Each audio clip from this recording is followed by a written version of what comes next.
Bonjour bien-aimés frères et sœurs en Christ. Je suis votre frère Dikers Massia, porteur du ministère de prêtre. Je porte aussi la responsabilité de la chorale dans tous les districts apostoliques du Sud Kivu. Pour ce projet, les journées annuelles de la jeunesse qui ont lieu à Luvungi, je suis le superviseur en chef de ces projets. En fait, c'est depuis 2007 que dans le Sud Kivu, les journées annuelles de la jeunesse sont organisées. Bien sûr, sous le leadership de l'apôtre Kassongo depuis son arrivée. Il organise ces journées de jeunesse dans le but de renforcer la communion entre jeunes, l'unité, et dans le but de le mettre à niveau du point de vue spirituel, du point de vue social, du point de vue charnel aussi et professionnel. Et ces journées de jeunesse, l'apôtre s'est inspiré d'organiser ces journées. C'est dans le sens qu'il a compris que la jeunesse, elle est une fer de lance. Et que ce dicton-là ne puisse pas rester plus en théorie.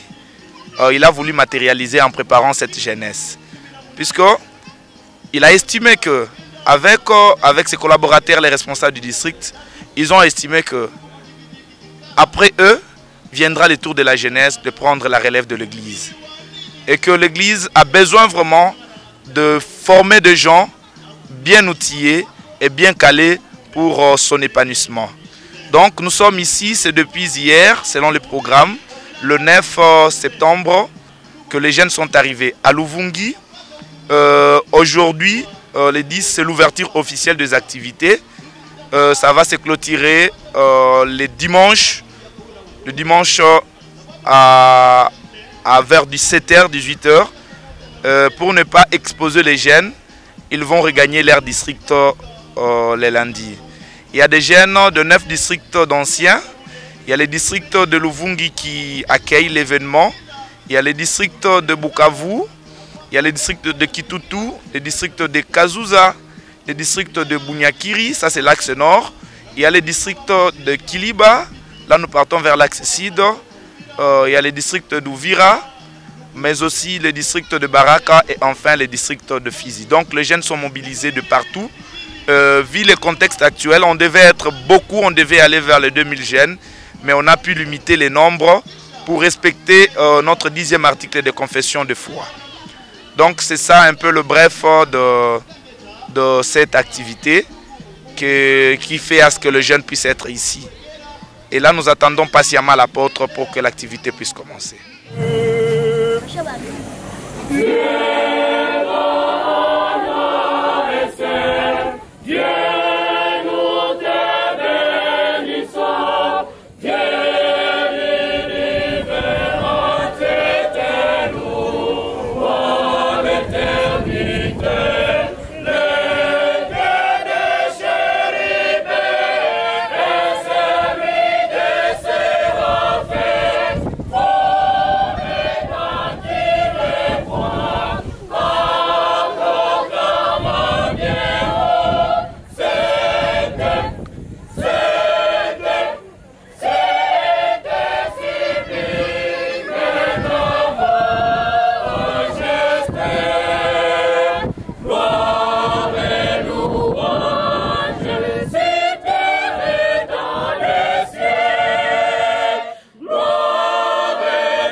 Par cet événement chaleureux, nous voyons l'accomplissement de votre noble mission, à savoir perdre nos âmes.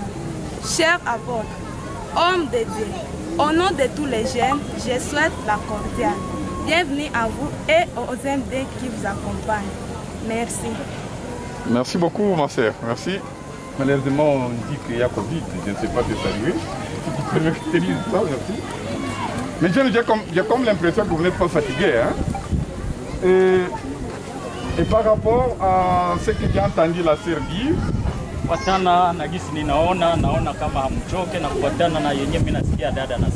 c'est comme qui dirait il a été à l'époque de l'apôtre Pierre. Parce que l'apôtre Pierre lui-même a dit et a répété. Dieu fait grâce aux humbles. Mais il résiste aux orgueilleux. Tout à l'heure, je peux le dire sans crainte d'être contredit, que vous êtes de ceux-là qui sont humbles. L'humble reçoit les bienfaits de l'Éternel. L'humble reçoit la bénédiction du Très-Haut. L'humble reçoit les bienfaits du ciel. Je resterai reconnaissant envers cette jeunesse de Luvungi. Sous un soleil de plomb, vous m'avez reçu à mon arrivée. Et par obéissance, vous êtes encore ici pour m'accueillir. Merci au Tout-Puissant de nous donner une jeunesse dont nous devons nous être fiers. Cette jeunesse qui vient et qui part toujours de l'avant. Vivons ensemble la joie de cette journée, de cette belle journée, de cette couronne de la jeunesse.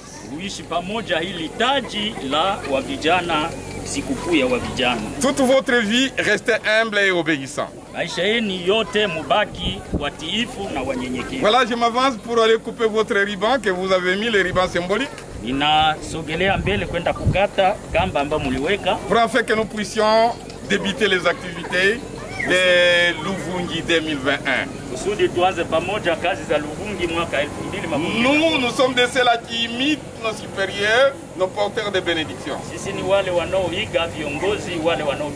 Quand on a appelé, quand on a dit de Kasenga 2020, nous sommes à Luvungi 2021. Nous imitons notre rapport de district.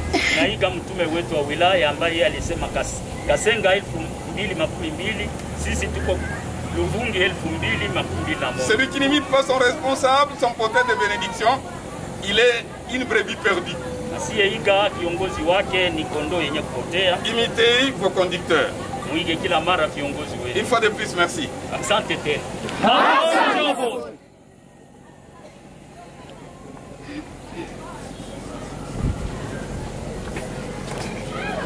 Denis, ça pourrait être moi, c'est ta journée, mon cher. Regarde la potion.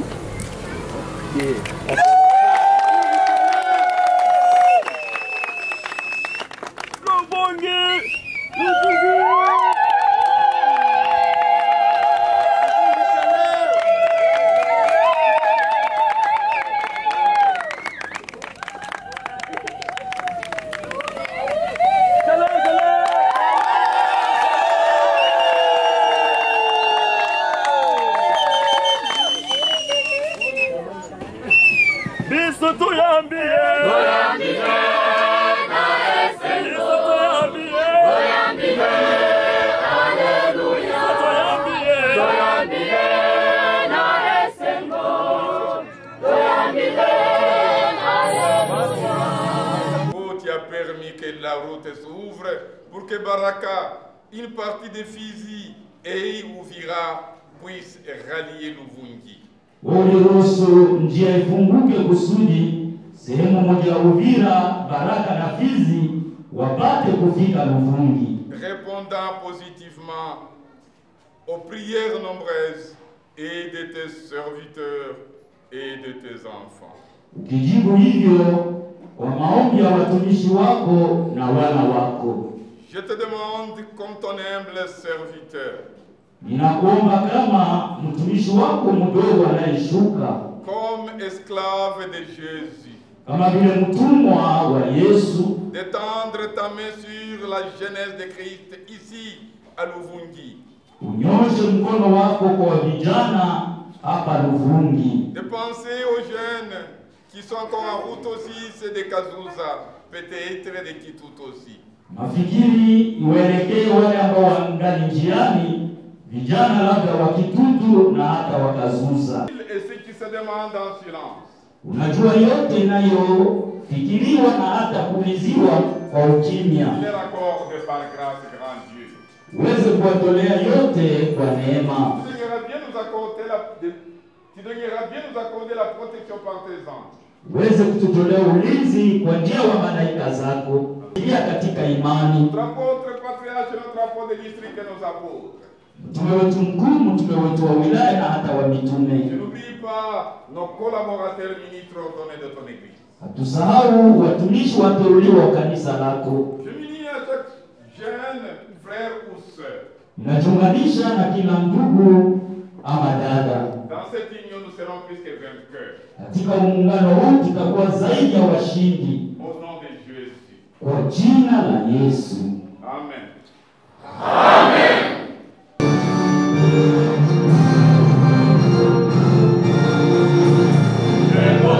Avec des anges, à ta mort, présenter, et à l'ange des louanges, et des bonnes étincelles, il revient pour que nous change. Alléluia, Alléluia,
Que cette jeunesse soit obéissante comme Joseph.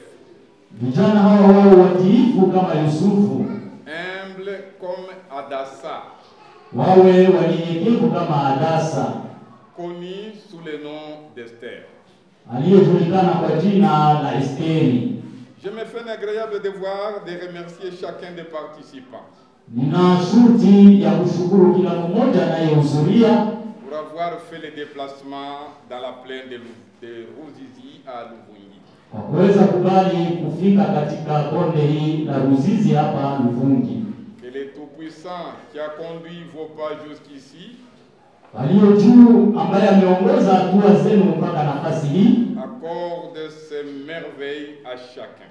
Atolee mema kwa kila mmoja wenu.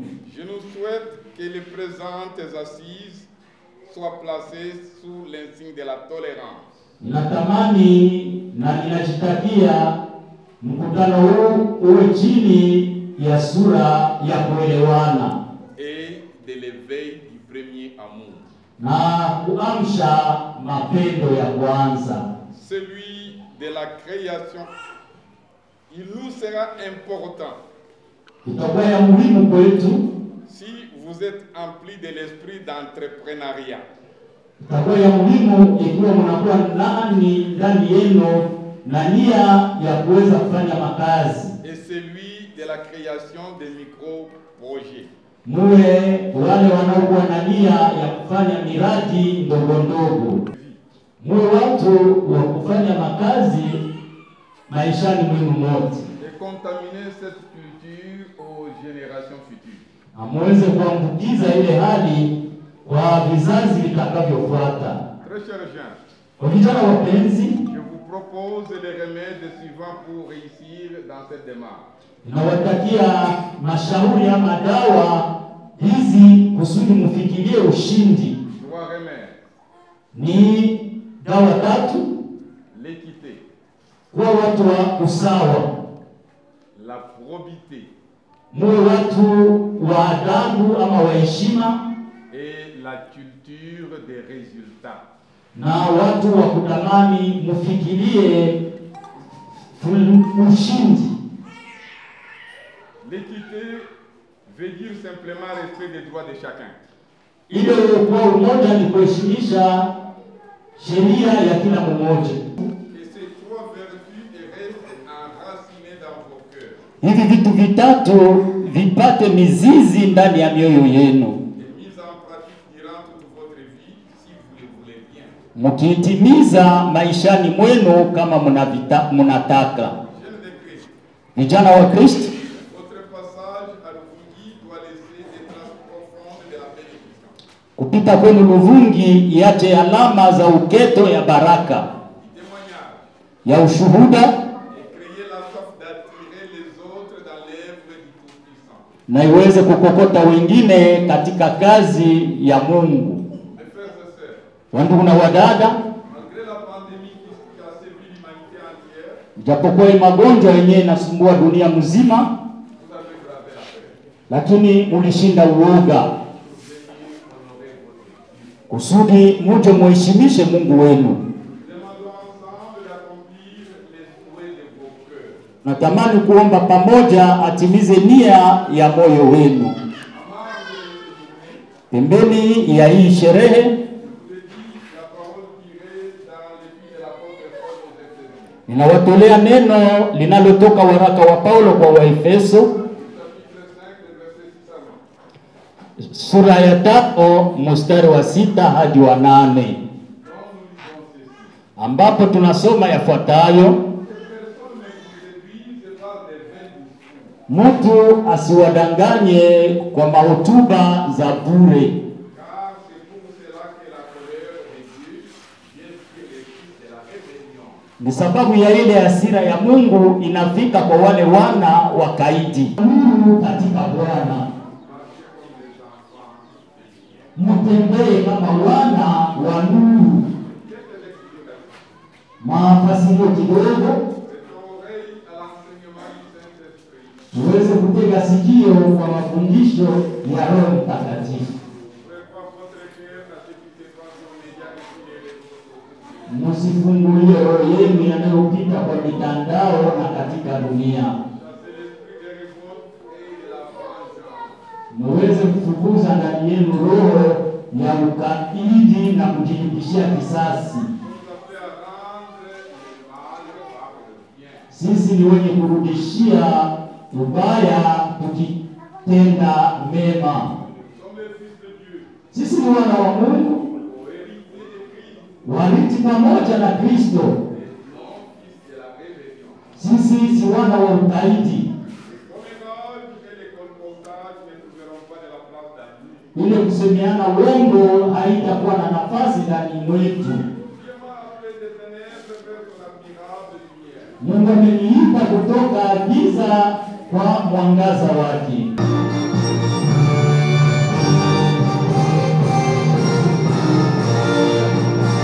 Avec les anges, la parole des sauvés, et par nos chants louanges, c'est le monde d'un secret. Il me tient pour que tout change. Alléluia,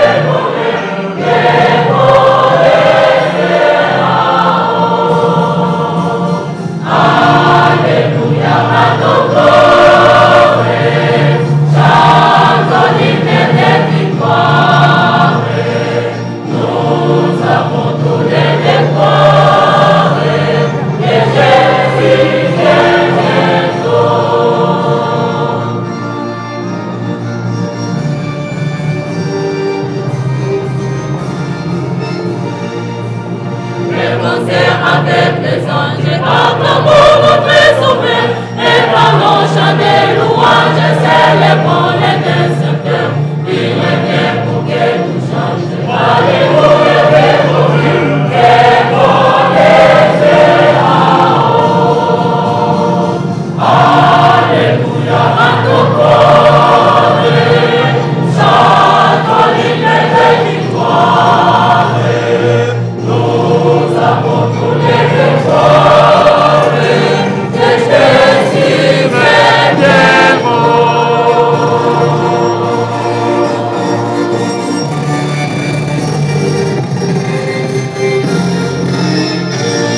tumeshaimba nyimbo letu ya sikukuu na mtume ameshafungua kazi.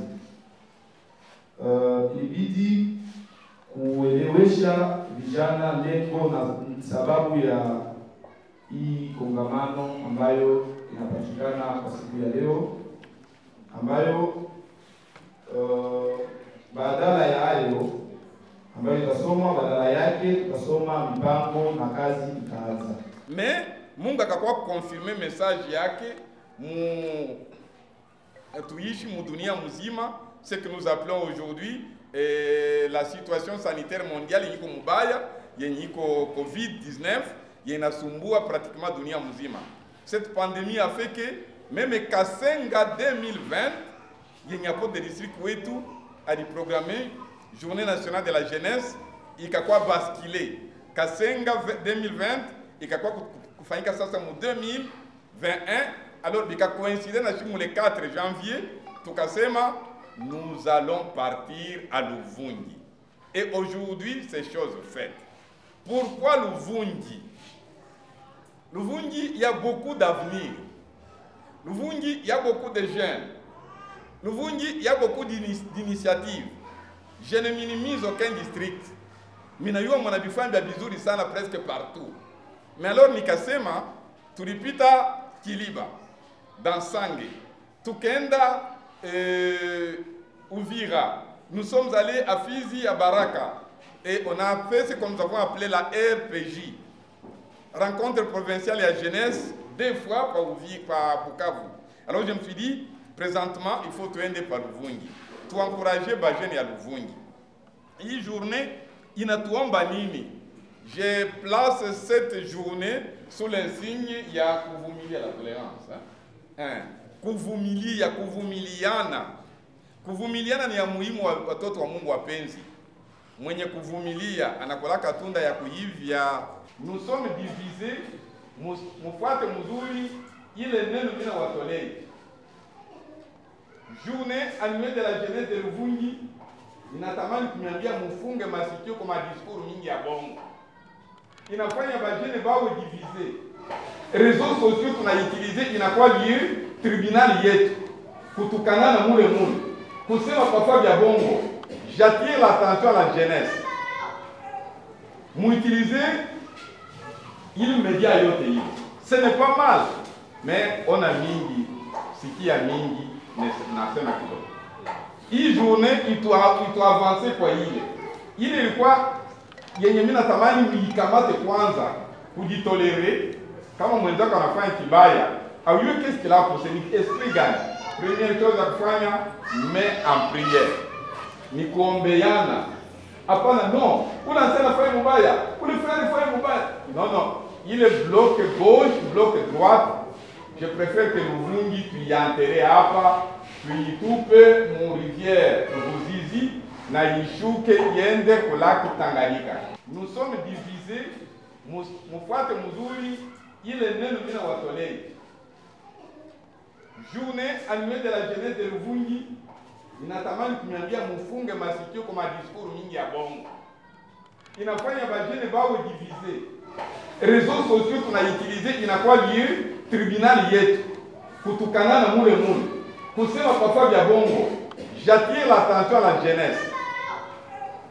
M'utiliser il média yote hivi. Ce n'est pas mal, mais on a mingi, sikia mingi, nasema kidogo. Hii journée itu avancer kwa ile. Ile ilikuwa yenye mimi natamani niikamate kwanza, kujitolere kama mwenzako anafanya kibaya, au yeye qu'est-ce qu'il a pour se dire esprit gani? Première chose à kufanya, mais en prière. Ni kuombeana. Hapana, non. Unasema fanya mbaya, ulifanya fanya mbaya. Non. Il est bloc gauche, bloc droite. Je préfère que Luvungi puis enterrer hapa, puis tupe mon rivière Ruzizi na ishuke yende kulaki Tanganyika. Au fil du temps, jeunesse qu'on a divisé parce que bongo iko mingi. Lutetano iko mingi. Ni nini? Non, je vais utiliser téléphone yangu, Android yangu, je vais lancer quelque chose Kibubali nasikia mjisike fulani, wewe uishi mwile district. Ah, uishi mule, non? Alors pour quelle raison il n'y a pas de problème là? Ce qu'on peut faire, c'est combien il est district, il combien le frère, il combien le public. Mais aussi, je rappelle ce que j'avais dit, mon Barak, l'esprit d'entrepreneur. Pour celui qui réussir, mes chers, retenez ce que je venais de vous dire, de vous donner comme remède. Ça, d'awa. L'équité, c'est comme pour savoir, l'équité, c'est pour aussi droit à Moutou. Non, après, nous, on se met à une je connais son droit. Quand on a dit que mon pâté, je lui donne. Alors, la probité, et ni quoi on est traité, on peut parler de la probité morale. Nous, on a eu une camarade de nous. On a eu comment pour une société. On a eu un gagné de conduire ça, mon autre monde. Mais à la fin de toutes choses, il dit qu'on a fait il t'a la ligne. C'est ça la culture des résultats. Tout n'a pas le fond. Nous allons récolter quoi? Nous n'avons pas le fond. Nous dit tout le ville, mais quoi? Il y a des trucs, nous dit tout le monde est tena. Hein? Je ne vais pas la culture des résultats. Tu n'as dit ma chambre, mais à la fin, qu'est-ce que j'attends? Vous voyez les chambres, il faut que non? Comment moi, non? Il faut tout aimer. Je connais les cultures, il faut ne. Il faut ne vous bailler. Je n'apprends pas quand je me dis à quoi, je je vais ajouter vice et crime pas bien. C'est la désobéissance. Tout au petit. Donc, comment la chipote est sortie, tu vas voir le pantalon, on ne connaît pas où il y a, où il y a, où il y a, il a bien à côté. L'obéissance est enterrée. Où il est culture, il y a résultat, tout capable de mon probité morale, même je ne peux pas tenir mon bel langage comme toi pour nous. S'il faut que mon qualité, mon qualité de la maladie a mal. Habite à mon mot yoram. Il n'a pas qu'à dans la liste à quelqu'un qui m'a comme j'ai entendu dans un lycée où j'ai travaillé. Quelqu'un qui m'a dit, il faut qu'on m'a dit. L'obéissance, préférée comme Balasema, pour convertir, je ne reste pas au campement, je vais m'ouvrir. Tout à fait, image, mon balabala, pour faire un témoignage à vous.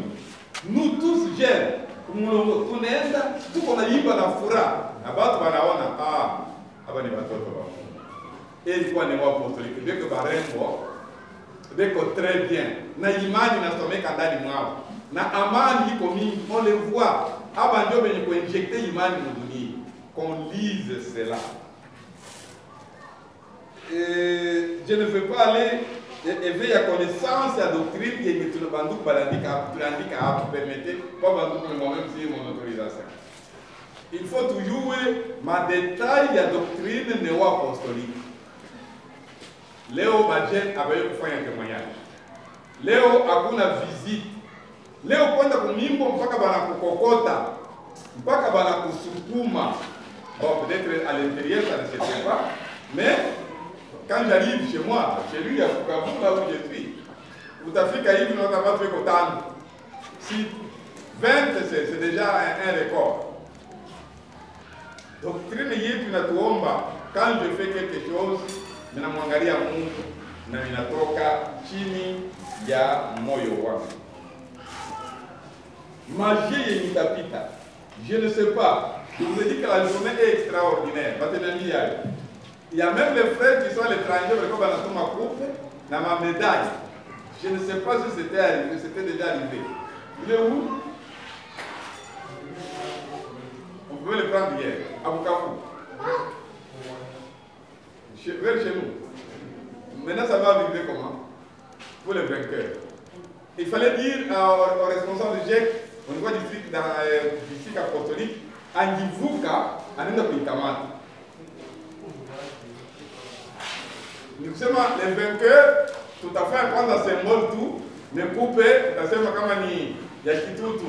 kama ni ya Fizi, Misisi, kama ni ya Luvungi, ya Moplene, Uvira, Kiliba ou Bukavu, tutawambia kupeni iko pale. Et namuna gani tutaprocéder, on va vous le dire. À Luvungi, je reviens sur l'équité. Wakati mko cuisine, la cuisine, l'indépendant du ventre doit être assuré. Mwenye na kabula, ashikuwa nasema naangalia mbele. Mimi naangalia kwenye lupao zutalia mfupa ndio nimpatie. L'équité veut dire kama mfupa inaangukia kwake ni kusema je ne pas faire l'injustice. Kama niko nafanana pao mbili ya mchele ya wali, je donne à tout le monde deux. Il est comme moral de wako autorité. Je reviens sur le veille ya connaissance à doctrine yetu. Leo uliwe kupita hapa na pale kuambia watu kama yetu kwa nasoma. Mimi nasema asante kweli. D'abord mwaka kesho tupate 300 membres adhérents à l'église, 300 jeunes baptisés à l'église benye watakuwa présentés pour ma journée zamini. Et c'est possible na mafundisho yatapatia. Bien, tunaanza séance yetu ya siku ya leo ambayo sujet ya kwanza ni kwa juu ya mission na vision ya kanisa ambayo itakayoongozwa na mzee wa wilaya Denis Bishabe wa hapo Luvungi. Karibu mzee. Siku ya leo ni siku nzuri ambayo tunatamani kila mmoja ajue na fahamu mission yetu ama huduma kwetu kazi ya Mungu. Leo nitaleta tu mfano kidogo mbele nitaendelea. Mtoto kama anaweza kuzaliwa ndani ya jamaa, ile jamaa ni kazi ya kutegemea mtoto. Na wakati jamaa inategemea mtoto,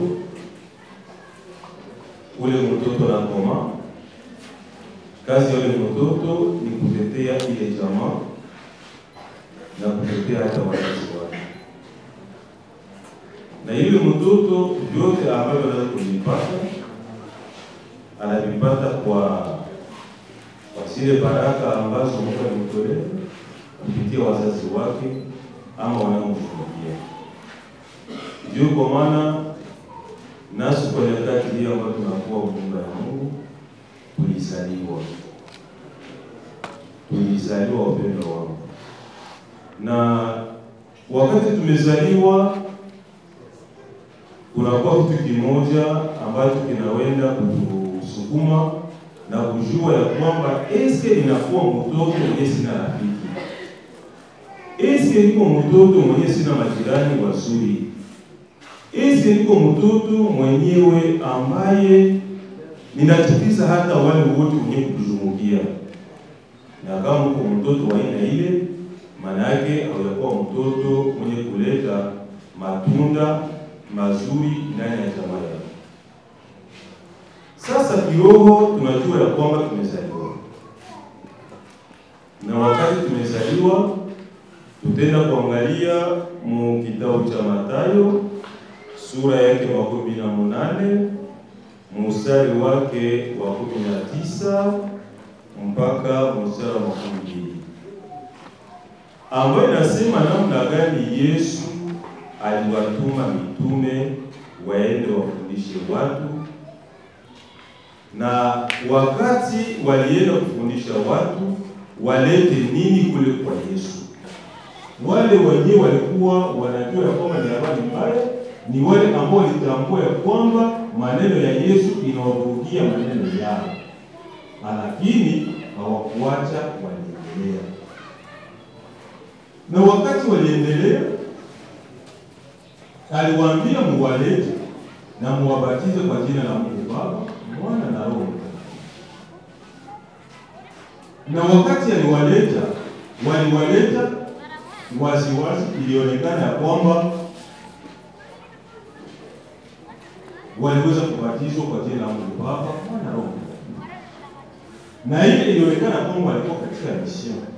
Mission yao ilikuwa ni kuleta watu kwa Yesu kusudi wapate ubatizo wa maji na vile vile wakipata wapate kupitia kusikia.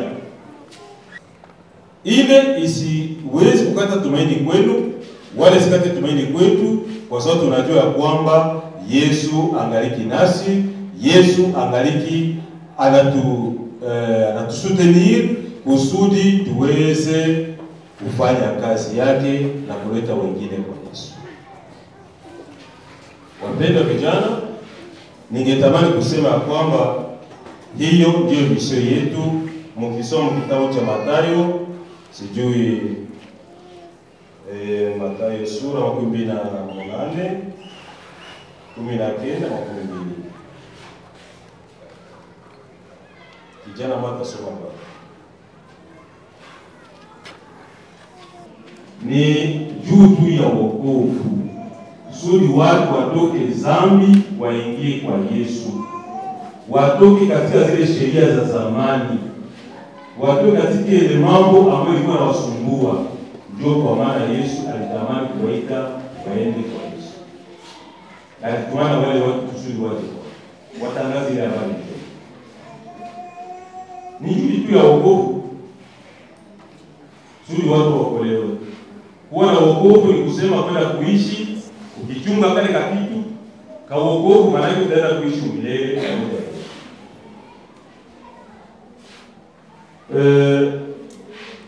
Ulizo wengine ningetamani kuuliza juu ya huyu bibi harusi. Bibi harusi anastahili apambwe namna gani vijana?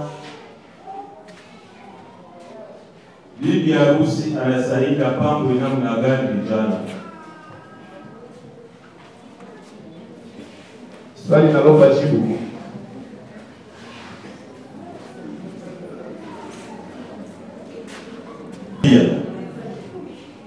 Yesu unaweza kupenda kwenda kwa mwanamke mwenye kumchafu tu. Badala mko mnachumbiliwa. Yesu inawezekana kabisa bwana yako kuone tuko mchafu na unalunga mariaji.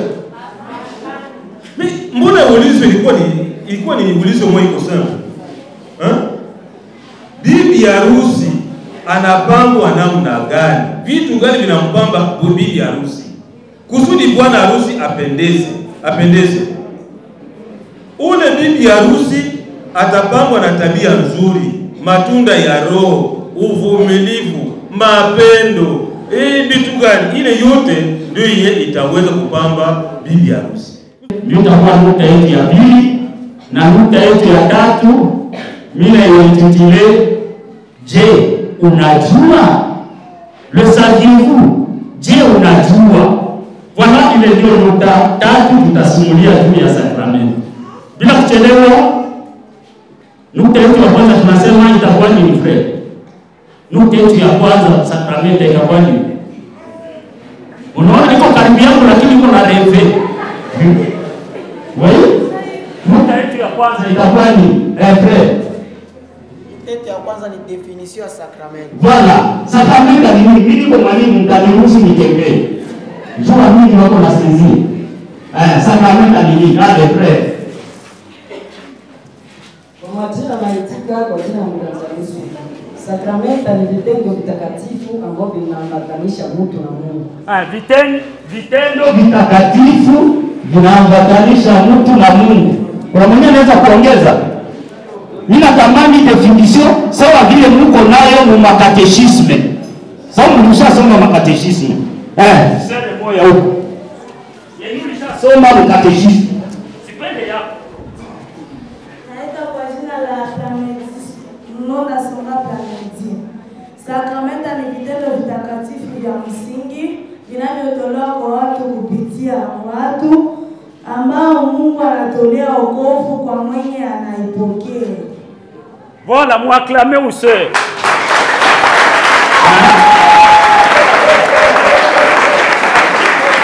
Okay. Misere mwenye anasoma katechisme. Sakramenta ni kitendo kitakatifu. Ile ndio nafaa tuwe najua. Haiko izuru kila kitendo. Iwe kwanza kitendo kitakatifu. Na kinatolewa na nani? Mungu yeye peke hata shuka kudunia pia kukupatia nayo. Anasema kinatolewa na nani? Nasikia sasa yeye anasema kinatolewa na Mungu. Ni vile? Hapana, kinatolewa na nani? Na Roho Mtakatifu. Na Roho Mtakatifu ndio sasa anasema. Ni vile? Unaona kama watu wako nafuata. Kinatolewa na nani? Na Mungu. Kinatolewa na mtu. Kwa nani? Kwa watu. Kwa ajili ya nini? Kwa ajili ya nini? Unaona? Kwa ajili ya nini? Na upatanisho wa roho. Upatanisho wa roho. Ni vile kwa ajili ya nini? Kwa ajili ya nini? Kwa ajili ya nini?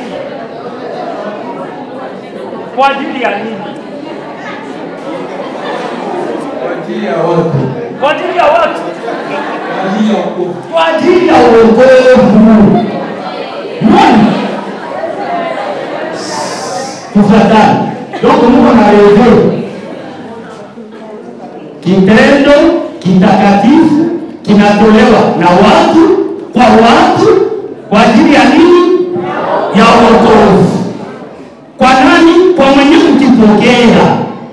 Kama umpokee haina maana. Voilà, ile ndio definition yetu mkatechisme ya sakramento.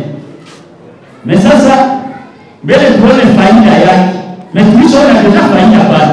Faida tunaiona deja ni nini pale? Fuatana na ile definition. Faida ni nini?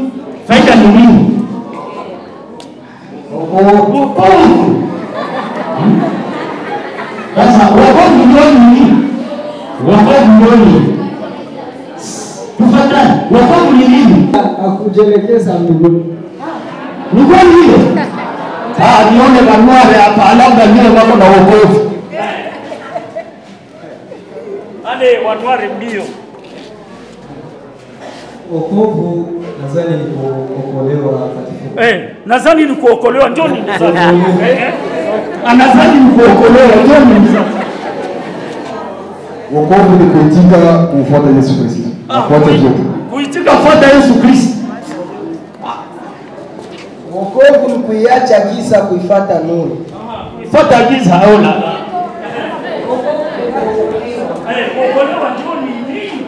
Kutoka katika dhambi. Ale wa mwisho kwa ugombo wakati. Wokovu ni vitendo vitakatifu. Wokovu ni vitendo vitakatifu. Basi, mnaona kama wamingi walio wokovu. Kwa kifupi tuko na muda, iko sawa vile si tunaona Ruzizi pale. Ruzizi. Mtu anaweza cheza pale ya juu sana. Imagine mtu mmoja mama mtoto anaangukia mwile mtoni. Sasa anaanza tafuta atoke mwile mtoni. Ile ndio wokovu. Ni kusema nini? Unaona kuko hasara, kuko hatari. Na sasa kunatoka mtu mmoja anaogelea haraka, iko na mtumbo anajua kuogelea, anakukimbilia.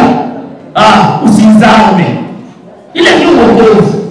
Donc kulikuwa position ya kuangamia, ya kifo, ya kupotea, ya hasara. Na kuna kia mtu mmoja anakunyangula, ule utamuita Mwokozi. Nimeokolewa. Donc wokovu ni sauvetage. Wokovu ni protection. Protection. Nikamata ingine mfano, tuko pembeni ya barabara. Mtoto mmoja anatamani kuvuka na mmoja mmoja kila haraka sana. Kuna pia garçon mmoja jeune souple anakimbia anaenda kumtosha barabara. Ile ndio wokovu. Donc kulikuwa probleme ya hasara, ya kifo, lakini kunatoka mtu anakuprotege, hautakufa tena. Na mwenye aligusa tu ile kamba rangi kampata alikuwa paria hakuweza kuchagua. Sasa sisi leo haiko election demokratiki, tukasema kuchaguliwa kiroho. Mafali yake nani anachaguliwa, shabaha gani anachaguliwa.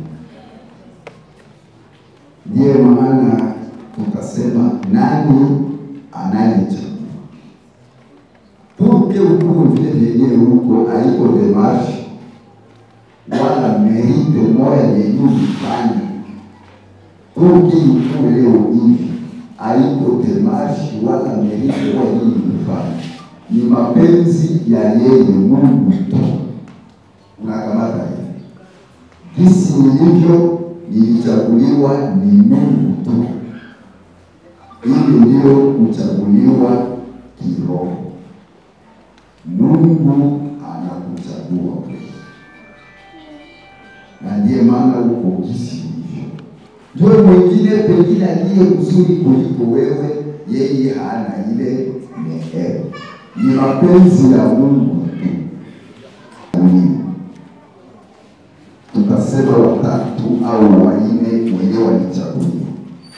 Abrahamu alichaguliwa na Mungu. Unajua historia yake. Toka katika nchi yako ya Mesopotamia upande katika mji wa Harani. Vile Abrahamu alikuwa hivi. Vile yake ilikuwa kuzaa taifa teule ambamo mkombozi atazaliwa. Alichaguliwa. Unajua namna gani alichaguliwa? Shabaha yake haikuwa nyingine kutosha wana wa Israeli Misri, kuwaongoza katika jangwa, kuwafikisha katika mji wa ahadi. Ilikuwa misio yake. Nabii Isaya, Mungu tulisoma, alichaguliwa na Mungu. Misio yake ilikuwa nyingine kushuhudia wana wa Israeli kuzaliwa kwa Masia na kukimbia dhambi. Ile ndio ilikuwa mission mwagano la kale. Kuchaguliwa katika agano jipya. Kuchaguliwa kwa wakati wa agano jipya ambamo kanisa yetu inafanya parti. Nilichaguliwa kwa shabaha gani? Na mwisho uwe hakika kutimiza. Purke utimize mapenzi ya yule mwenye kuchagua, usiende de gauche à droite.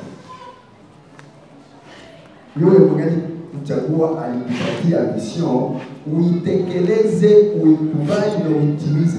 Unapoitimiza unapata furaha ya aliyekuchagua.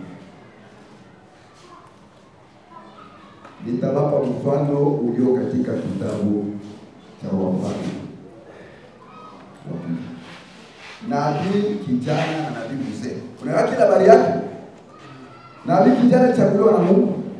Uende utabiri. Mimi usiangalia gauche wala droite. Misio yake kwenda kutabiri. Mungu anasema wiki. Nabii mzee uende upime tuone kweli kama anashika uchagulifu wake. Pita kwangu ndipo kanisa wa wewe kule kiroho. Alidevie ndugu zilimunguna akafa.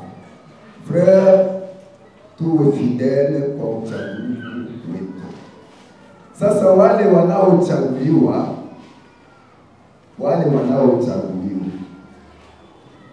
ndio parti ya pili directement inaintroduire ile ya kwanza, inaintroduire ile ya pili. Question. Tunakumbusha kama ndio ni ibada takatifu, mwisho tuseme amen. Tuko mu réunion, donc on a droit aussi à la parole.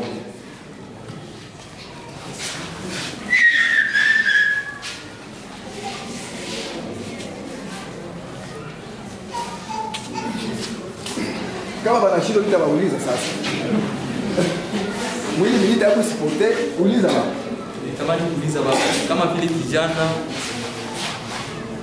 namna gani kijana tatambua ya kwamba amechaguliwa? Merci sana. Tukisoma kitabu cha nabii Isaya mwenyewe, alipekile responsabilité ajili ya ujana. Sisi hakukuwa na yoa mwenda. Sasa leo mwenda chaguaka mtu anakuwa na mprepare. Nasikia baba? Anakuwa na mprepare. Sasa Isaya bali mprepare, aliona wako no, takupisha nikala ya moto kuki. nitakamata ulimi wako. Musa walimprepare sina mambo ya kujua kusema, nitakuwa kinywa chako. Sina mambo kusema, Haruni atakuwa nabii wako. Sivyo? Sasa ndio mliko na kuprepare. Kwa ajili uko prepare kwa uzima wa milele, Roho Mtakatifu. Telle façon là. Sivyo sema tunasema. Muwajibu. Atakutengeneza. Atakuprepare kwa ajili ya uzima wa milele. Ukile nchi ya Mungu siku. Sawa? Na mimi kiona nikuprepare ili Mungu akujie leo bila. Nitakuwa nikuprepare. Sawa? Kama sikuprepare na kujua. D'ailleurs, pour apprécier un projet, ok, merci beaucoup. Applaudissons.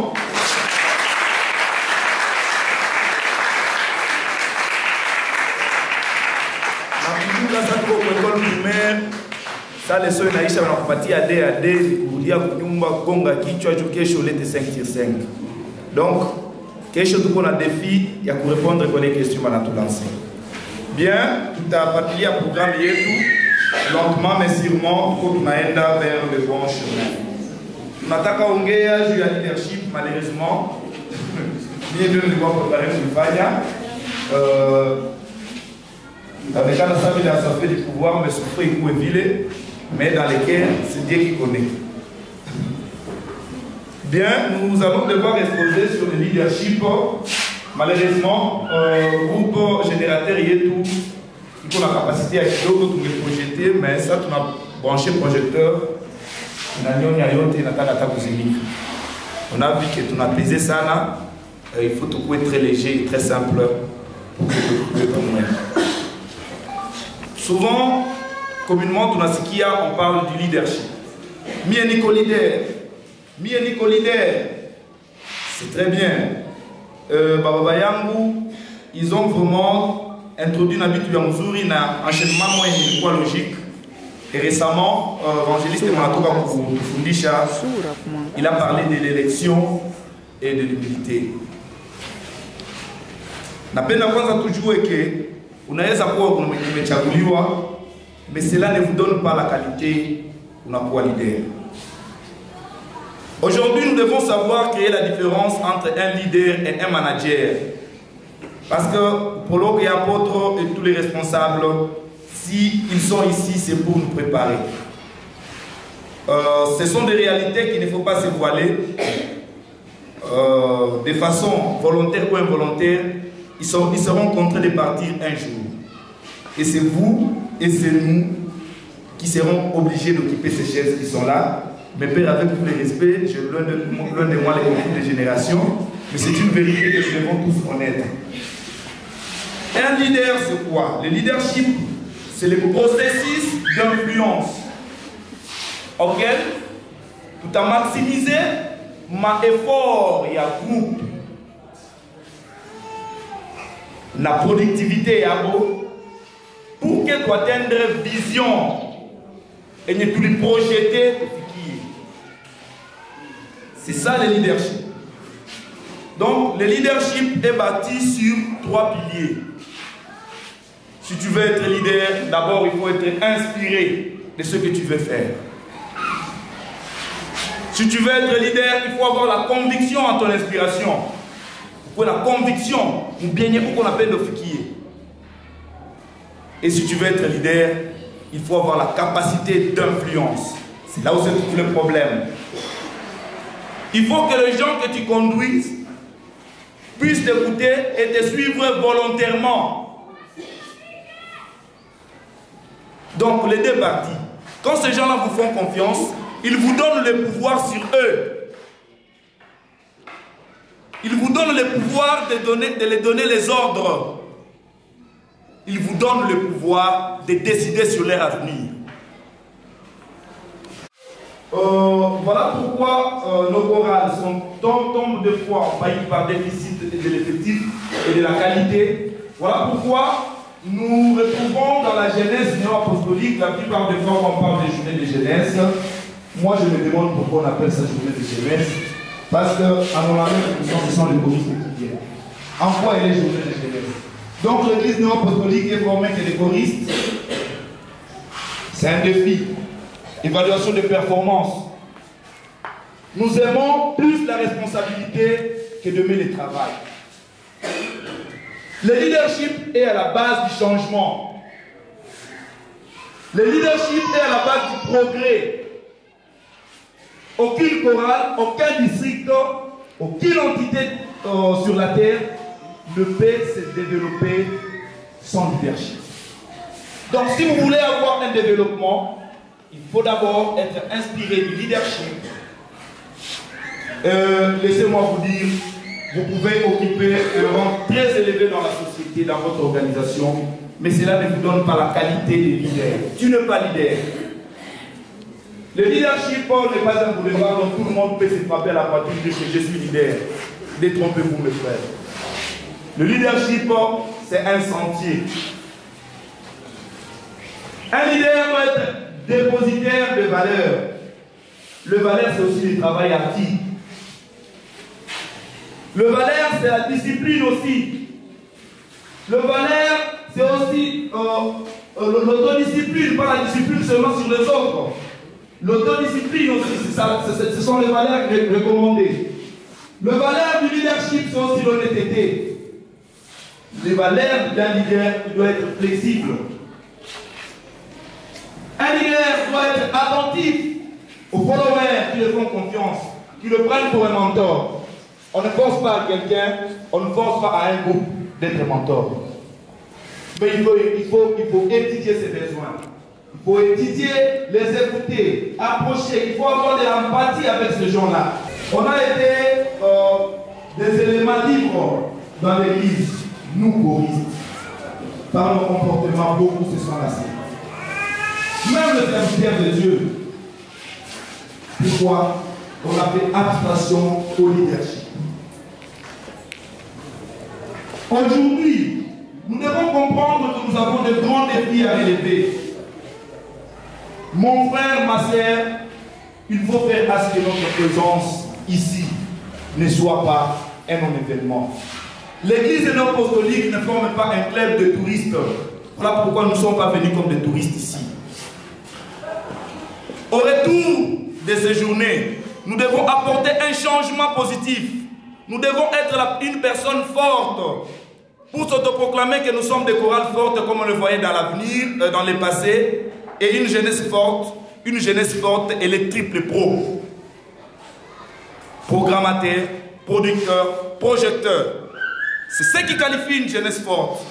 Mes frères, mes soeurs, la prière, nous devons prier.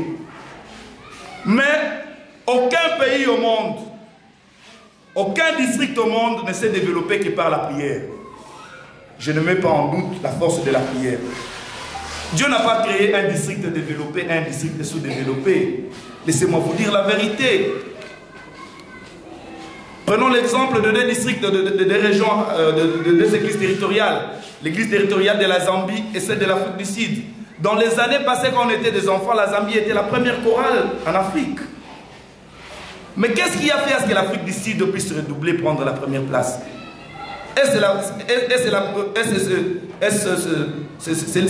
puissance des prières qui sont en train de prier? Ou ça c'est la multitude de prières qui sont en train de prier? On va dire que les Zambiens ne priaient pas.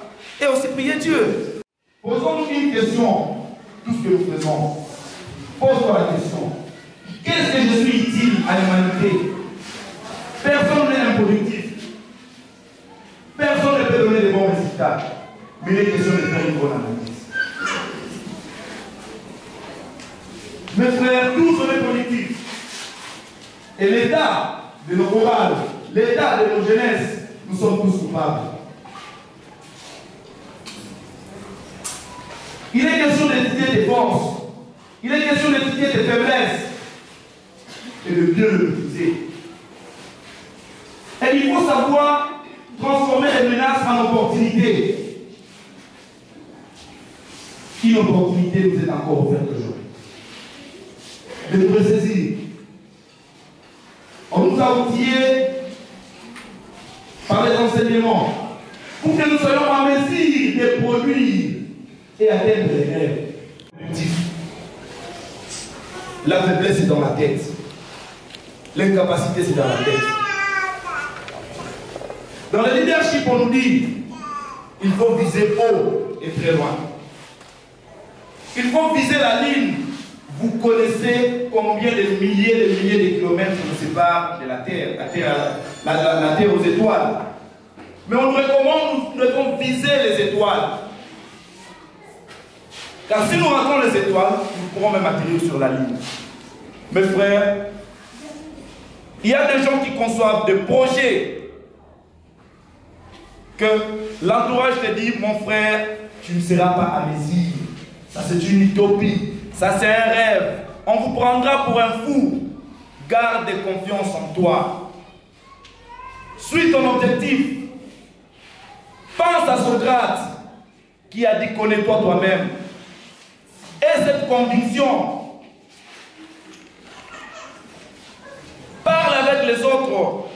Partage ta vision même si on te critique. Même si on te prend pour un fou. Dis-toi que je suis un leader. La vie d'un leader n'a jamais été paisible. La vie d'un leader est entachée de peine. C'est un chemin plein d'épines. Nous prenons les choses au contraire, voilà les résultats que nous avons. C'est trop compté pour nous, jeunes, tous les sites qui vous. Si nous comptons la population, la démographie, les gens, et nous regardons le nombre de jeunes que l'Église néo-apostolique représente, des jeunes soi-disant engagés, vous n'avez pas honte de vous-même dans vos cœurs. Est-ce que nous pouvons nous appeler des enfants de Dieu? Non, nous remplissons la formalité dans l'Église. On évite d'être taxés du nom des païens. Voilà pourquoi nous venons ici. Nous sommes impolitifs. Nous sommes incapables de remplir nos communautés. Absence de leadership. On n'a aucune vision. Comment tu vas cheminer sans avoir une vision? Tu n'as pas besoin d'être responsable pour concevoir une vision. Mais tu as besoin d'être inspiré. Tu as besoin d'avoir la conviction dans tout ce que tu fais. Et tu as besoin de produire de l'influence face à ton follower. Les gens qui doivent vous suivre. Et ces gens-là vont vous suivre par rapport aux valeurs du leadership que vous incarnez. Mes frères, mes soeurs, je pense que c'est le moment que tout le monde doit prendre conscience. On n'est pas venu sur terre pour la jouissance. Posez-vous cette question. Parce que c'est éphémère. Pourquoi tu es venu sur terre? La Bible le dit. On est venu sur terre pour rendre manifeste gloire de l'Éternel qui est en nous, en qualité de chrétien. Prions. Et si nous habitons dans la vie courante, on est venu sur terre pour apporter le progrès à l'humanité. Le Seigneur a dit, allez à la terre, allez-y sur la terre, assujettissez la terre. Moujaz et Dunia. Mais nous prenons toujours ça dans l'arbre démographique. Non. Je pense que dans les années 1800, à Lufungi, il n'y avait pas de tels bâtiments. Ce n'est pas un fruit du progrès. C'est pour cela que le Seigneur nous a appelés pour le progrès. C'est ça l'essence de notre existence sur terre. Nous devons apporter les progrès dans notre environnement. Nous devons apporter les progrès dans notre société. Arrêtons de nous battre. Ce n'est pas ça la mission que le Seigneur nous a donnée. Nous devons rendre manifeste la gloire de l'Éternel qui est là. Nous devons concevoir des projets. Nous devons projeter pour l'avenir. Nous devons nous aligner dans la vision de l'Église. Et puis nous allons nous auto-évaluer par rapport à notre productivité. Je suis un peu content parce que je trouve que parmi les jeunes, il y a des mariages interjeunes. Oui, mais pourquoi pas, on sait que ce n'est pas la mission de l'Église. C'est bon. Mais pourquoi pas, on n'a pas trouvé 10 jeunes qui n'étaient pas des néo-apostoliques l'année passée, qui sont venus aujourd'hui néo-apostoliques. C'est par là qu'on doit s'évaluer. On est redevable devant Dieu. Des fois, je me dis, est-ce que j'ai trop affecté la Sainte Seine? Quand je me pose cette question. Toute l'année finie, moi, enfant de Dieu, qui a eu une mission d'aller enseigner. Je n'ai pas réussi, par mon canal, à faire baptiser une seule âme. Est-ce que je mérite cette qualité? Cher jeune. Il n'est pas tard. C'est encore possible. Rentrons en nous. Nos pères viennent de nous enseigner. Nos pères viennent de nous outiller. Nos pères nous enseignent du jour le jour, ils nous donnent des stratégies que nous devons mettre en pratique parce qu'ils ont l'amour. Le leadership a commencé avec Dieu. Le leadership a commencé avec Dieu. Créons l'homme à notre image. Il s'est inspiré de son image. Il a trouvé que leur image était parfaite. Il a eu la conviction en leur image. Faudra-t-il être un leader ou un manager pour l'aider à la fois? Moi, je pense qu'un manager, c'est un gestionnaire. Ça, c'est un. Mais c'est le leadership et en amour. Il faut d'abord être un leader pour être un bon gestionnaire. Parce que le valeur que tu dois incarner comme leader, c'est ce qui fera de vous un bon gestionnaire. Asante kunipa kauli. Nasema Kifaransa kizuri sana, ninapenya mioyo, lakini shie bote tukusikie maneno matamu kabisa. Kama ukitupatia kifupi yani vyote dakika 5 tu mkiswahili itatufurahisha na kila mtu atatoka humu bure ile jombi. Haiko vile bado. Merci, tunasikia, mais souffre parce que il préparait exposé yangu Kifaransa.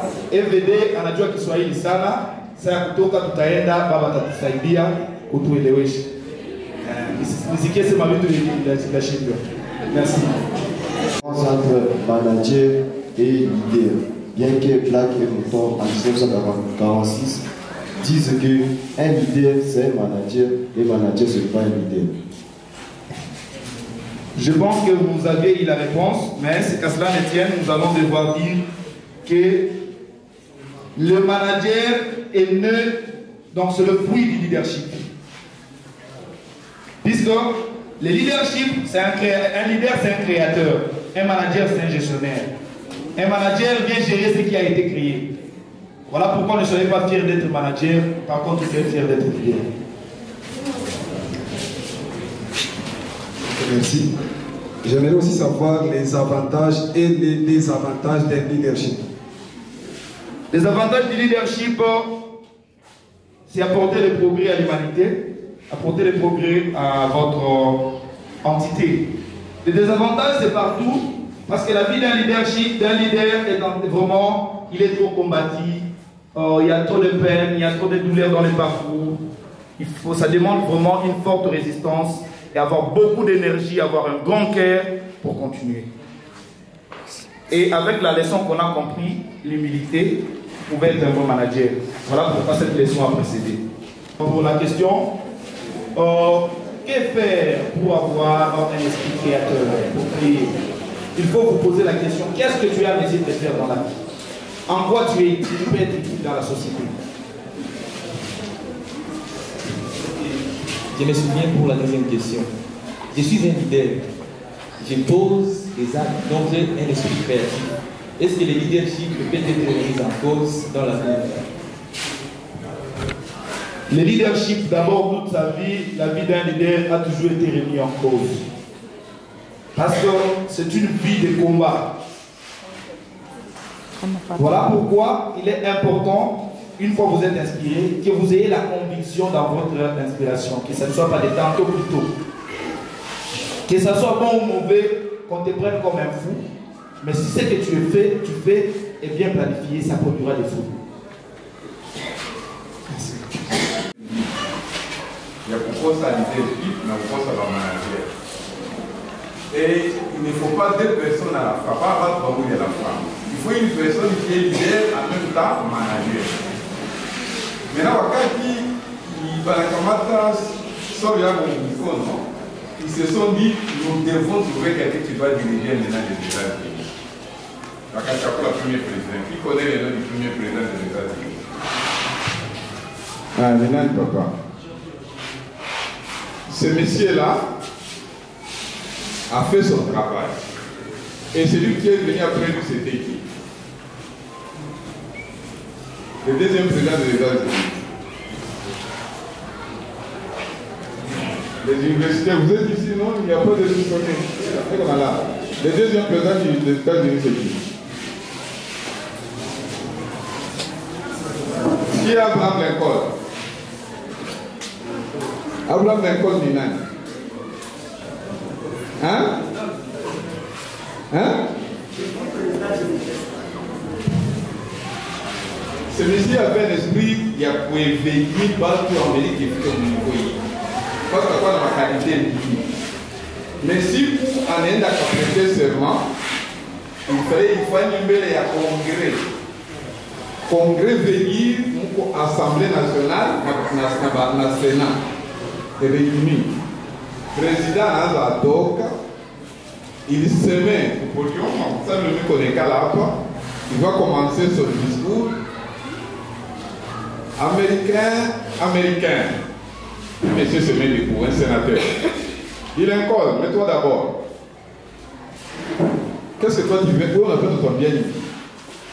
Baba yako kwanza ni cordonnier. Na baba yako ndio alikuwa anachuna na viatu vya watoto wangu. Nyumba yangu yote ton papa, baba yako alikuwa na nyumba. C'était cordonnier là baba. Et puis aujourd'hui on a pu obtenir un discours pour Gwambele yetu. En quelle qualité? Dit à la seule quand on minimise pour réduire le président, mon plus simple expression.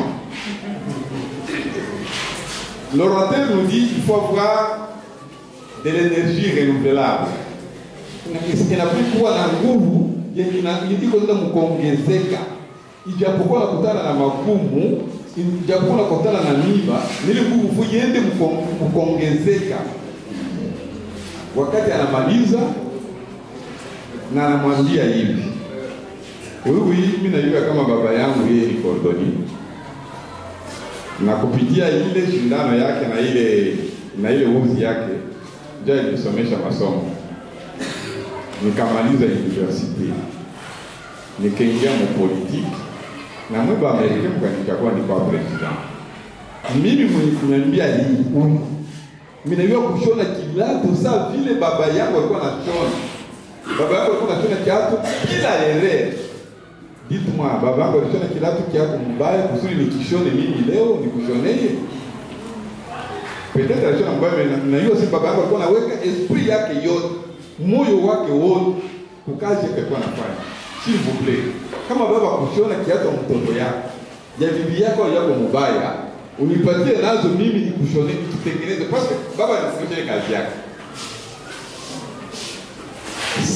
Congrès bakia kimia. Monsieur, tu m'as pas répondu. À ce moment non. Quand on appelle ton tout ça, ndio kazi ya baba yako. Oui, je n'ai pas refusé, uniambie kama pourquoi erreur. Juu kama mama yangu na yeye alikuwa anafiakia mubalabala, alikuwa nilifanya na moyo wake wote. Hakuwa analesa ataka papier kama moyo mwingi. Kwa maana alijua importance ya kazi yako nafanya. Et c'est ce que mon papa aussi faisait. Na ndio kazi mimi nitafanyia ba Americain. Donc hakukuwa kosa kwa kazi ya mama yako sema pana. Mais si kumbe fuata discours. Na congrès de critique du il était le président qui a développé les États-Unis. Parce qu'on a des esprits. Excusez-moi que j'appelle moi des esprits. Parce que Mimi, Nico spirituel, que puisque scientifique comme notre orateur, je voudrais être beaucoup plus spirituel. Alors on a esprit lui, il est à leadership, mais à manager. Donc tout ce qu'il faisait, alors il faut un moyen de quand on m'appelle de faire une case Mozuri, je pense que ce qu'il a exposé je ne le dis pas parce que c'est mon fils. Il a fait avec son cœur. On m'a dit que Mingi Mouko ma division. M'a dit que Mingi Mouko ma vita. Parce que je voudrais remplacer, je voudrais initier qui y a eu à la fin de la case Mumbai. Autant de va si quoi ça y a, que quoi ça y a. Vous voyez? Mais on appelle à tout et pas. Même pas les peignons qu'on pense pour le moment. Je ne veux pas t'engager. Pas les gens qui ont Mungu qui ne sont pas d'arrière. Voilà un peu, je voudrais apporter une lumière pour y orateur de la corruption. Je le répète encore, ce n'est pas parce que c'est mon fils, mais il a fait bien son travail pour nous tous, même pour mes frères qui sont là-bas. Il a touché notre point. Nous sommes appelés à partir. Pourquoi on a 65 ans? Non, mon cher. Handicap à votre, laissez place aux autres. C'est normal. C'est normal, non? Est-ce que c'est un problème? Oui, mais mon société, il y a à moi, s'il vous plaît. À moi. Mon société est organisée à un certain temps. Il n'a plus pour musique. Parce qu'il y a un temps pour dormir, un temps pour se réveiller, n'est-ce pas? On a beaucoup à quatre, pour la pour tumika, pour musique. Moi, je vais traiter avec mes frères si je vous demande. Parce que mais moi, je vais demander, peut-être après soirée, ou après celui qui vient, tu n'es pas pour y retirer la frère pour que tu puisses aimer. N'entraînez pas parce qu'il ne faut pas vous bousculer. Parce que présentement, nous voulons et vite il va dire qu'un peu partout aussi. Un leader n'attend pas. Un leader, il est là, c'est un jeune enfant qui est là-bas. Il peut être diacre. Mais je trouve qu'il y a qu'on a une chinda. Non, il va chez l'apôtre. Mais non, on a mis une chinda pour les écailles. Il dépose. Bon. On a dit, on a chanté l'hymne de victoire. Et nous devons montrer que nous sommes victorieux dans les changements. Mon frère, ma soeur, il y a de ces gens qui ont quitté la chorale à cause de leur comportement. Il y a de ces gens qui ne sont pas venus dans ces journées car nous nous sommes comportés envers eux. Ils ont été innocents, mais on a agi très méchamment. Mais ils voulaient aussi venir pour être instruits et nourris comme vous et moi. Il n'est pas venu pour cette faute. Il y a des gens qui se sont lassés dans la foi par notre manière de s'y prendre. Il y a beaucoup de choses de bavure que nous avons commis. Pense à cette âme-là. Pense à cette blessure que vous aviez posée dans le cœur de ces personnes-là. Et pour ce faire, nous allons nous lever. Chacun par dehors. Moi, je sais que j'ai blessé telle sœur. À cause de moi, il n'est pas venu. À cause de moi, elle ne chante plus. À cause de moi, elle a quitté la foi. Pour cette prière, je prends cette prière pour me réconcilier avec Dieu. Pour cette âme que je blessé. Si c'est 10 que tu connais, ramasse 10 pierres, tu viens avec, tu les déposes là-bas. On y va dehors, on fait cet exercice de la prière du temps. Là, si moyen il y a, il y a Bandugu, tunasema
la franchise doit nous caractériser. Ne faisons pas seulement ça pour une formalité, mais faisons-le pour que ça puisse nous aider à nous repentir sincèrement et à devenir des gens victorieux et qu'on puisse changer ensemble avec les autres. Je veux montrer l'exemple, puis d'autres personnes vont venir nous expliquer ce qu'ils ont fait. Moi, mes amis, je suis sorti dehors. Peut-être qu'il fallait bien il y a tout ma gravier. Dieu qui est là qui a posé ma poussière. Il va mis sana ambayo hesabu siwezi kuikumbuka. Ils sont nombreux que j'ai blessés. Il y a des gens qui chantaient, ils étaient courageux, engagés pour leur Seigneur. Mais un simple serviteur désordonné comme moi, mon comportement, mon langage discourtois, ils ont cessé à chanter. Ils ont renoncé à la mission du Seigneur. Cette âme-là est allée dans la voie de la perfection à cause de moi. Aujourd'hui, je veux être une personne renouvelée. Je veux changer avec Christ. Pour ces âmes-là, j'ai pris cette prière. 2. Il y a des chefs de cœur. Il y a des mamans qui laissaient tout, qui venaient. Mais j'avais oublié ma place de serviteur. Et je me suis comporté en Seigneur. Et cela a eu des impacts négatifs dans les vies de Dieu. Je ne sais pas si par la grâce, si je mérite d'être devant vous. Pour toutes ces âmes que je peux plaider, j'ai songé encore à cette prière. Voilà pourquoi j'ai symbolisé toutes ces âmes en 2 pierres. Qui d'autre personne peut nous faire son témoignage? Comme il va dire, vraiment. Donc, Annabelle a dit, par exemple, Annabelle m'a dit, comme d'autres monde qui viennent à la cible. Ça, c'est mon comportement. Il vous dit, il voit du vent. Là où il n'a pas fait. Pourquoi on touche mes âmes? On est responsable, chef de cœur. On dit comment on a son responsable, il y a des districts apostoliques. Là, peut-être qu'il tombe comme on va, là, Léo, il n'est plus en vie. Atomique était la comme il se doit, n'a plus à que donc voilà, il a un atelier qui va vous battre pour y aller. C'est ainsi qu'elle sait qu'il peut aussi venir le faire. Il y en a d'autres qui ont fait un acte. Merci, cher apôtre. Mwingi ya kubaya ni amini, lakini ameweza kamata hii moya. Sawa kisi mtumishi, nilikuwa nahitajika kwenda hapa na pale, kutembelea watoto ya Mungu, kuwahimiza wakati wanagonjwa, kuwatia tena nguvu, lakini sikujibu kwa ile aliko sawa mtumishi. Na wenda ule roho moja kaweza kupotoka, amekafadhaika na kuvunjika moyo. Mfano moja. Merci, cher prêtre. Mimi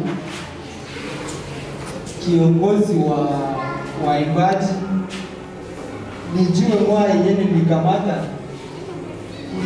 nafasi ya makosa tu yenye nilikosea watoto ya Mungu, kutangaza tu tangazo tu ya tike kukuya Luvungi. Wamingi wakasema ni ya mingi sana, na wamingi wakasema hatutaenda Luvungi, tutoka tu hapa kufika Luvungi 44,000 basi tutaweza lipa 10,000, na watoto wa Mungu wakakatika roho wakakosa kukuya. Ndio maana nilizia hiyo. Nous disons que cette activité s'inscrit dans le cadre d'une assimilation, puisque nous aspirons à être des personnalités fortes, responsables et défendre l'Église qu'on considère comme un enfant vulnérable. Et que vous êtes le premier cercle d'influence pour l'Église, le premier cercle de protection, le premier cercle de soins. Vous devez connaître les catéchismes. Voilà pourquoi nous avons constitué ces équipes pour faire preuve de niveau de lecture, puisque vous voulez être des leaders, il faut lire beaucoup. Et le niveau de connaissance de tout un chacun, rappelant que c'est un fair play. Les gagnants en tout, c'est Jésus-Christ, mais vous allez vous évaluer par rapport à vos niveaux. Bien, merci.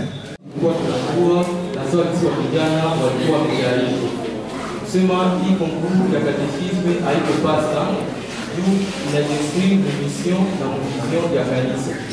Kusema huko pa mission na vision ya kanisa kwenye tunaambiwa ya kwamba tunapaswa kuenda kwa mataifa na kuwafundisha neno la Mungu kusudi waweze kubadilika ili waweze kufuata Bwana wetu Yesu Kristo. Vile vile kuna ingine kipande tunatuambia kwamba tunapaswa kuambatanisha maisha yetu na mafundisho na maisha yetu na mafundisho ndani ya Biblia takatifu. Ni kusema tunahitajika ndugu na dada tuweze kuambatanisha maisha yetu, inatupasa tuwe watu wenye kusoma Biblia na vile vile katekisimu yetu kusudi tujue namna gani ya kuambatanisha maisha yetu na mafundisho ambao tunakuwa tukitolewa kila mara nyumbani mwa Mungu. Katika kuchelewa bado tutaandika vijana wa Bukavu waweze kukutana ngambo ya huko. Andika mu français, watakuwa na traduire Kiswahili. Kusema mtu anaweza kujibia mu français ama mu Kiswahili. Kila question iko na 5 points. Swali ya kwanza tutaisoma en français. Au sens figuré, que signifie donne-nous aujourd'hui notre pain quotidien? Au sens figuré, que signifie donne-nous aujourd'hui notre pain quotidien? Tunaanza Bukavu, bakashindwa ile question inaama ku district nyingine. Utupatie neno ya kiroho ya kila siku.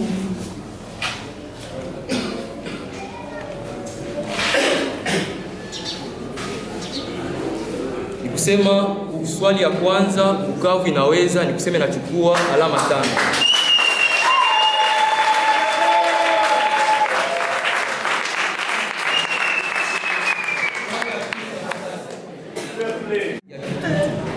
Tunauliza swali. Existe-t-il des péchés qui ne sont pas pardonnés? Si oui, lesquels? Et appuyez votre réponse avec un passage biblique. Tunarudilia tena.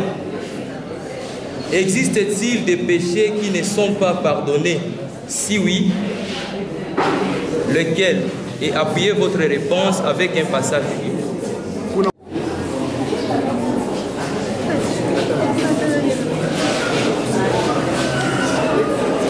Réfléchissez. Bon.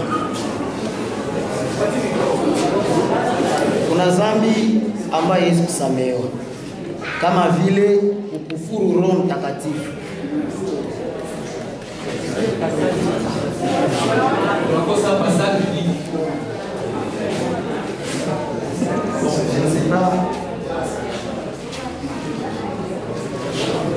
Kusema anapana nusu ya jibu, anachukua alama 3 kutano.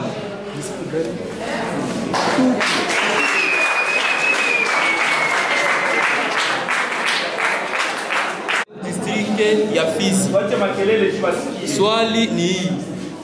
Quels sont les éléments fondamentaux du service divin? Quels sont les éléments fondamentaux du service divin?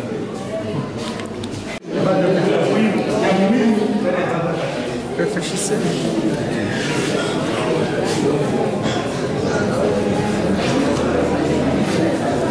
Vipindi muhimu ibada takatifu vinakuwaka ifuatayo.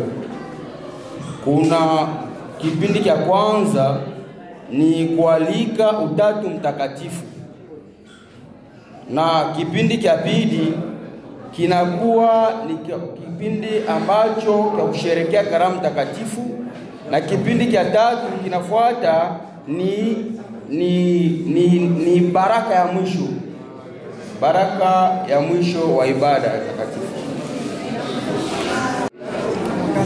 Ni kusema kabla ya kupana mwangaza kwanza kwa ile, tutarudia nyuma kidogo kupana reference biblique kwa ile question yenye ilikuwa adressée ku district yetu ya Kitutu, iko mu Marke 3:9 kuhusu swali ambayo ilikuwa adressée ku district yetu ya Kitutu, ku district ya Fizi.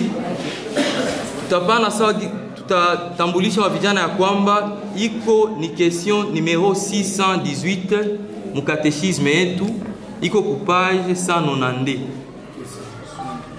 Jibu tunaweza kuwapatia alama 2 kwa ile swali.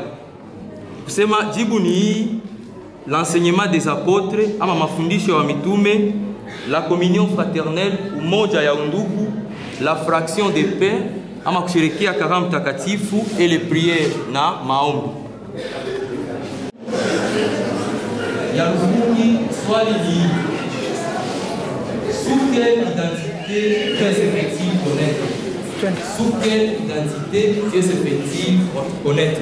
Mungu anajijulisha kwa jina gani ama kwa kitambulisho gani? Mungu anajitambulisha kwa Roho Mtakatifu.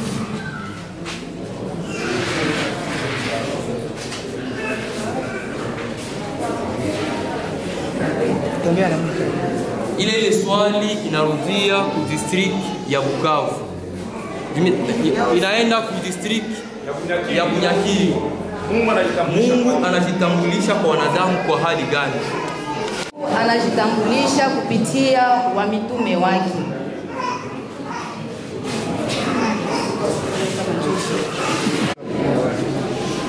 Ile swali bado haijapata jibu, tunairudisha ku district ya Bukavu.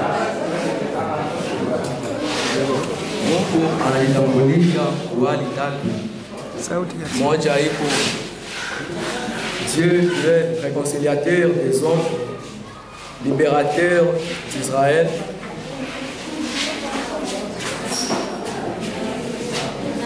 L'autre là, ça m'échappe. Il faut compléter, vous êtes une même équipe.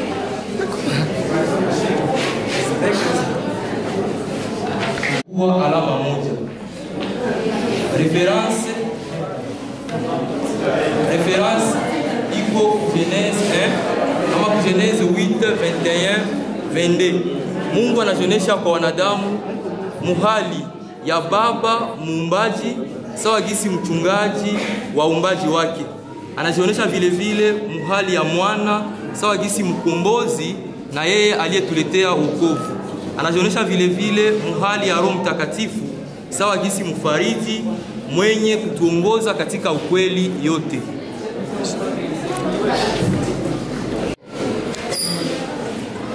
Swali ni quelle est l'efficacité de la prédication? Quelle est l'efficacité de la prédication?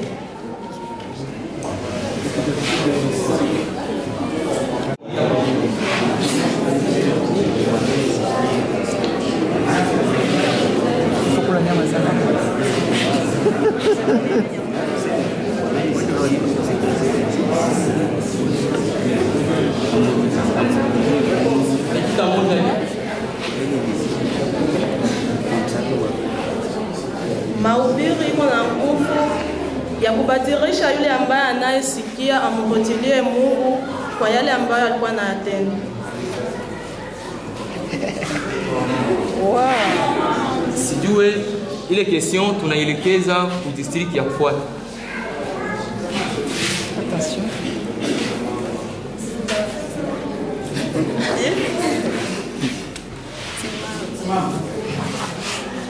Umuhimu ya mahubiri au nguvu ya mahubiri ni kusema ni kubadilisha wale ambao wanakwenda kuisikia mkutoka mwenendo mbaya kuelekea mwenendo mzuri.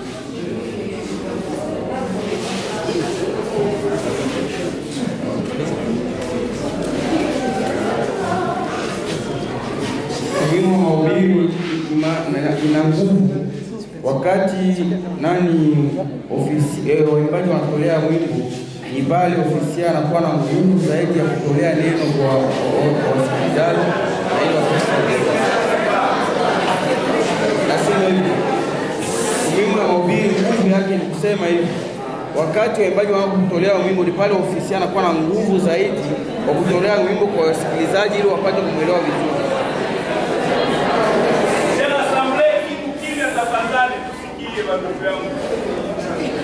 Nasema juu ya ile kesio ni ukumbusho ya kutayarisha safari ya kwenda kumbini.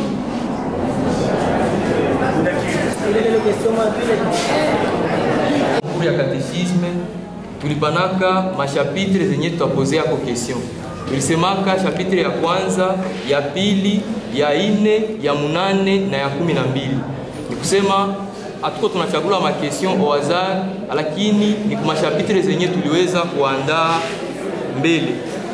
Ile question mkatekisme yetu iko ni question numero 624 na jibu ni hii. Ni kusema inakuwa inaimarisha imani, elle fortifie la foi, elle procure de la consolation, inapana faraja, elle est source d'assurance, inapana uhakikisho, elle donne des aides à des décisions et comprend également des mises en garde. Ni kusema inatupatia vile vile angalisho muhali yetu ya maisha ya kiroho. Quels sont les termes du 4e article de notre confession de foi néo-apostolique? Quels sont les termes du 4e article de la confession de foi néo-apostolique? Kifungo kanuni yetu ya ine ya kukiri kwa imani nasema mimi ni Bwana Mungu wako.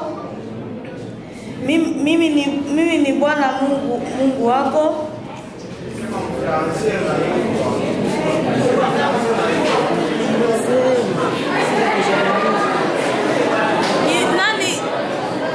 Kifungo cha 4 ya kukiri kwa imani inasema ninamwamini Yesu Kristo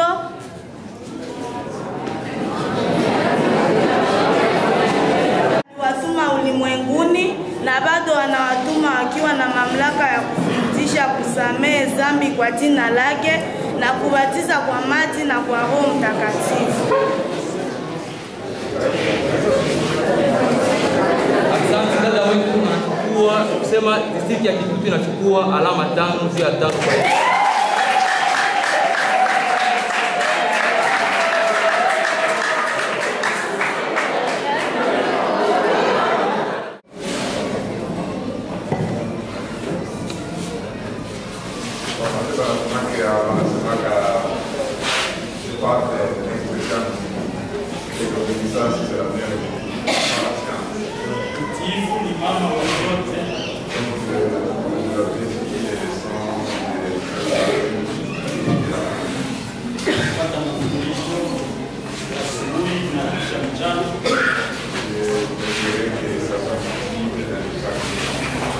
Natamani ionekane katika matendo yetu ama maisha yetu ya kila siku.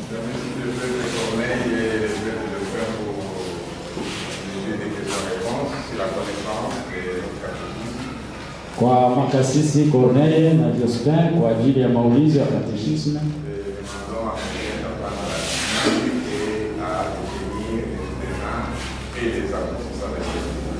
Inafaa wasome na wajue muhimu ya kusoma kile kitabu. Wa vijana wazidi kusoma na wajue muhimu ya kukisoma. Imejulisha kama kweli hamsome katechisme.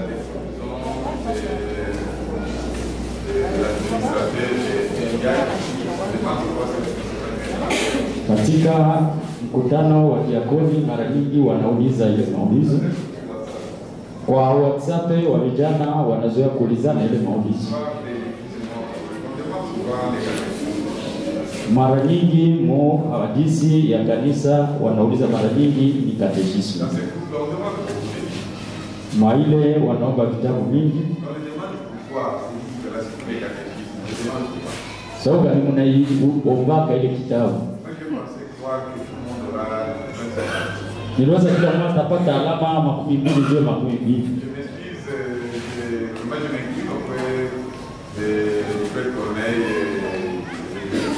Ninashuka mbele ya kiongozi Corneille na Jospin.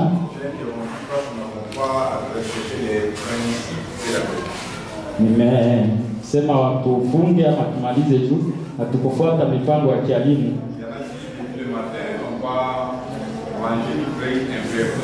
Kuna wale ambao tangu asubuhi hawakunywa, hawakukula.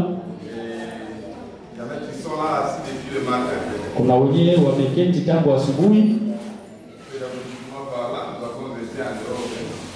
Kwa kielimu, hali ya kielimu iko mbalimbali. Na ndio maana fujo ilianza kusikilika. Ndio maana kwa siku zitafuata tutapima kupanga vizuri.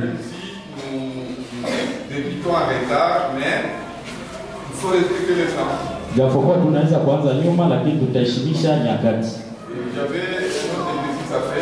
Nilikuwa na ingine kazi ama mtihani kidogo ya kufanya.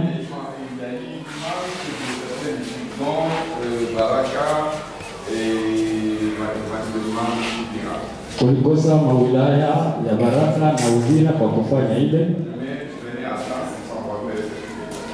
Nafika kwa muda kusudi kesho kufanya ile. Ninawasihi tusimame kuomba.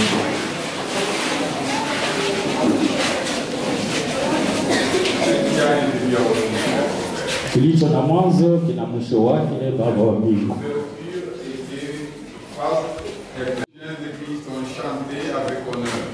Taifa la Mungu wa vijana waliimba kwa heshima.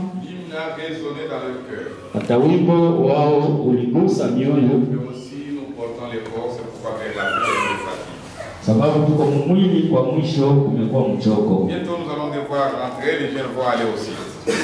Bado kidogo tutatoka, vijana watarudi kwa makao yao. Si on aura la grâce de trouver quelque chose à mettre sous la dent, Watakapokuwa na neema ya chakula d'emblée bénis la nourriture. tayari kubariki chakula hiki. Accorde la force et la santé à chacun. Tolee nguvu na afya kwa kila mmoja. Protège encore efficacement ton Père.